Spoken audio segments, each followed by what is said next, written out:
দুইটা সময় তওবা করে লাভ নাই। একটা হচ্ছে মৌতের যন্ত্রণা শুরু হয়ে গেলে, মৃত্যুর যন্ত্রণা শুরু হয়ে গেলে আগে পা থেকে শুরু হয়ে আস্তে আস্তে গলার দিকে আসে।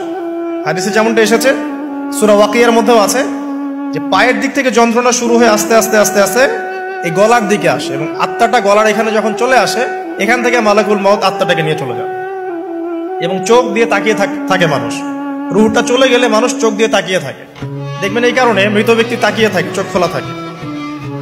এবং তখন আসমান থেকে সিঁড়ি নামিয়ে দেওয়া হয়, ওই সিঁড়িতে করে আত্মা চলে যাচ্ছে, ও তাকিয়ে দেখে যে আত্মা চলে যাচ্ছে।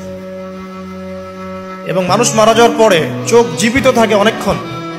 মেডিকেল সায়েন্স যারা পড়েছে তাদেরকে জিজ্ঞাসা করবে, মানুষ ডেড হয়ে গেলেও চোখ দেখবেন আরো কয়েক ঘন্টা, হয়তো আরো নির্দিষ্ট একটা সময় পর্যন্ত চোখটা কিন্তু জীবিত থাকে। এই জন্য চোখ বন্ধ করে দিতে হয়। যাই হোক, যেটা বলছিলাম যে মৌতের যন্ত্রণা শুরু হয়ে গেলে তওবা করে লাভ নাই, তওবার দরজা বন্ধ।